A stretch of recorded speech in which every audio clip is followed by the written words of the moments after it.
வணக்கம் ஃப்ரெண்ட்ஸ். இப்போ நீங்கள் பார்க்கறது என்னென்னா மல்பெரி.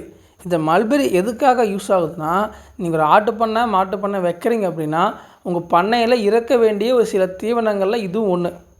ஏன்னு கேட்டிங்கன்னா, இந்த மல்பெரியில் வந்து அதிகமான புரோட்டீனும் நார் சத்து இருக்கிறதுனால இதை ஆடுகளுக்கு மாடுகளுக்கு போடுறது மூலிமா உங்களுக்கு பால் தன்மையும் வந்து அதிகமாக சுரக்கும். ஆடு மாடு வெயிட்டு கூடும். சரிங்களா? நீங்கள் ஒரு ஆட்டு பண்ணை வைக்கிறீங்க அப்படின்னா நீங்கள் வந்து இந்த மல்பெரி வந்து கண்டிப்பாக உங்கள் ஃபார்மில் கட்டாயம் இந்த பட்டுப்பூச்செடியை வச்சுருக்கணும். இந்த மல்பெரி பார்த்திங்கன்னா பட்டுப்புழு வளர்ப்புக்கு மட்டும் இல்லாமல் ஆடு மாடுகளுக்கு ஒரு சிறந்த தீவனமாக பயன்பட்டு இருக்குது. உங்களுக்கு இந்த மல்பெரி நாற்று வேணும்னா நம்மக்கிட்ட கீழே தெரிய நம்பருக்கு நீங்கள் கால் பண்ணி வாங்கிக்கலாம். நம்மக்கிட்ட பார்த்திங்கன்னா V1 M2 சொல்லி 2 ரகம் பண்ணிகிட்ருக்குறோம். நம்ம தமிழ்நாடு முழுவதும் பார்சல் மூலிமா அனுப்பிச்சிட்ருக்குறோம். சரிங்களா?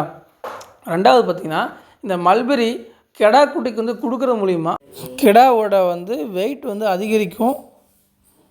மேலும் எங்களிடம் பார்த்திங்கன்னா ஆடு மாடுகளை விரும்பி உண்ணக்கூடிய அனைத்து வகை தீவனங்களும் தீவன கரணைகளும் பண்ணிகிட்ருக்குறோம். உங்களுக்கு தேவைன்னா இந்த நம்பருக்கு கால் பண்ணி வாங்கிக்கலாங்க. நம்ம இந்தியா முழுவதும் பார்சல் மூலிமா அனுப்பிச்சிட்ருக்கோம். நன்றி, வணக்கம்.